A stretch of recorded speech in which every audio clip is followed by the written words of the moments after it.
अस्सलाम वालेकुम 10th class. आज हम लोगों ने यूनिट 8 का थ्योरम 3 करना है। अब यूनिट 3 जो है ना, ये एपोलोनियस थ्योरम है।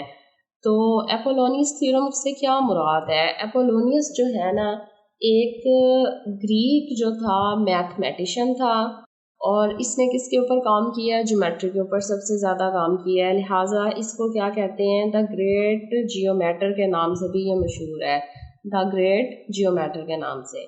अब हम देखते हैं कि अपोलोनियस थ्योरम क्या थ्योरम है। तो इसकी डेफिनेशन है कि in geometry Apollonius theorem is a theorem relating the length of a median relating the length of a median of a triangle to the length of its sides।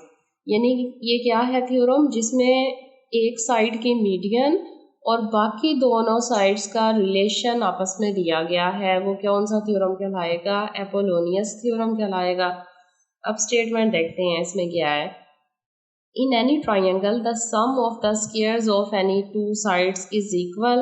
यानी two sides का sum का square जो है वो equal है to the twice square of half the third sides.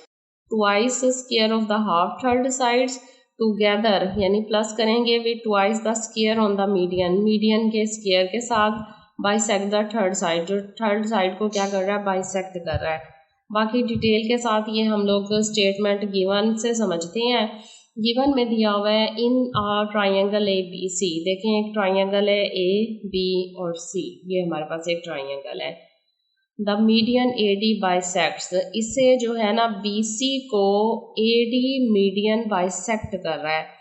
जब A D median B C को bisect कर रहा है, मतलब डी जो है ये बी सी का क्या है? मिड पॉइंट है, और बाइसेक्ट कर रहा है, मिड पॉइंट है, तो इसे टू इक्वल पार्ट्स में डिवाइड कर रहा है। इसका मतलब है कि बी डी इक्वल है सी डी के। तो मेजरमेंट बी डी इक्वल है मेजरमेंट सी डी के। क्यों? क्योंकि ए डी बाइसेक्टर है किसका? बी सी का। ये हमारा गिवन था। प्रूफ हमने क्या करना था? A B square plus A C square. देखें, ए बी और ए सी, एक साइड हमारे पास बी सी है जिसका हम लोगों ने क्या लिया है? बाइसेक्टर लिया है। अब ये तो बाइसेक्टर हो गया इसका। बाकी जो टू साइड्स हमारे पास रिमेनिंग साइड्स हैं उनका स्क्वायर लेना है। तो क्या आ जाएगा? A B square plus A C square, दोनों का सम इक्वल आएगा to B D square. Two twice है B D square. B D क्या है? बाइसेक्टर लिया था हम लोगों ने, और उसकी एक साइड है, उसकी हाफ, यानी साइड है किसकी? बी सी, थर्ड वाली साइड की हाफ साइड का square. Twice the half side square plus twice the median bisector square. तो ट्वाइस बाइसेक्टर क्या है? A D square, A D square. यही देखें हमारी स्टेटमेंट थी कि रिमेनिंग टू साइड्स का स्क्वायर लिया, ये ए बी है, और ए सी का स्क्वायर लिया, सम किया जो कि इक्वल है थर्ड साइड के बाइसेक्टर के हाफ साइड्स के, हाफ साइड का स्क्वायर, और प्लस ट्वाइस द मीडियन। तो ट्वाइस मीडियन क्या है? ए डी है इसके स्क्वायर के। अब कंस्ट्रक्शन में हम लोगों ने काम क्या किया है कि ए एफ परपेंडिकुलर लिया है बी सी के। ए डी तो बाइसेक्टर था जो कि बी सी को टू इक्वल पार्ट्स में डिवाइड कर रहा था, और ये परपेंडिकुलर नहीं है। हमने बी सी का एक परपेंडिकुलर भी ड्रा किया, तो परपेंडिकुलर जो है 90 का एंगल बनाएगा। लिहाजा ए एफ जो है वो बी सी का क्या है? परपेंडिकुलर है। तो यहाँ पर एंगल कौन सा बनेगा? 90 का बनेगा। अब हम इसे प्रूव करते हैं। तो टू प्रूव करने के लिए स्टेटमेंट और रीजंस लिखेंगे। अब देखें, सबसे पहले ट्राइंगल लेनी है A D B. A D B यानी जो बाइसेक्टर हम लोगों ने लिया है उसके साथ हमारे पास टू ट्राइंगल्स बन रही हैं, ए डी बी और ए डी सी। तो पहले ए डी बी लेते हैं। Since angle A D B is acute at D. अब देखें, ए डी बी में एंगल जो डी है वो एक्यूट एंगल है, यानी 90 डिग्री से छोटा एंगल है। तो और ए डी सी में जो डी एंगल है वो 90 डिग्री से बड़ा एंगल है, तो वो कौन सा है? ऑब्ट्यूज एंगल है। तो हमने थ्योरम 1 और थ्योरम 2 जो है एक्यूट और ऑब्ट्यूज दोनों के साथ किए हैं, तो वही दोनों फार्मूले यहाँ पर हम इस्तेमाल करेंगे, थ्योरम 1 का और थ्योरम 2 का।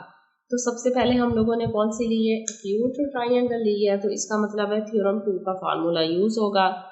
थ्योरम 2 क्या था हमारे पास? A B square is equal to B D square plus A D square, A B square. देखें जिस साइड पे एंगल बन रहा होता है उसके अलावा बाकी जो दोनों साइड्स हैं यानी उसके अपोजिट साइड का स्क्वायर ए बी का स्क्वायर इक्वल होता है उसी की दोनों साइड्स का square B D square plus A D square, और माइनस करते हैं किसके, रेक्टेंगल की साइड्स के, यानी एरिया ऑफ रेक्टेंगल के twice the area of rectangle. और ट्वाइस द रेक्टेंगल की साइड क्या थी, एक रेक्टेंगल की साइड मल्टीप्लाई एक हमारे पास क्या था, प्रोजेक्शन था, साया था। तो क्या आ जाएगा 2 multiply B D multiply F D जो है वो इसका साया है। अब जो है ये हमारे पास थ्योरम 2 से रिलेटेड है और ये इक्वेशन 1 का नाम दे देते हैं। अब दूसरी ट्राइंगल लेते हैं ADC। Now in triangle ADC since angle ADC is obtuse at D, तो D पे क्या बन रहा है, ऑब्ट्यूज एंगल बन रहा है, 90 डिग्री से बड़ा एंगल बन रहा है। तो थ्योरम 1 यूज करेंगे। इसमें क्या था कि AC का स्क्वायर जहाँ पर ऑब्ट्यूज एंगल बन रहा है उसकी ऑपोजिट साइड का स्क्वायर इक्वल है इसकी दोनों साइड्स के स्क्वायर के, जो एंगल बना रही हैं कौन सी हैं, AD और DC CD। तो CD square plus AD square plus twice the, अब इसमें प्लस करना है क्या, रेक्टेंगल की साइड मल्टीप्लाई डायमेंशन, तो साइड क्या है DC है मल्टीप्लाई FD क्या है, अब तो उसका जो है वो डायमेंशन है, प्रोजेक्शन है।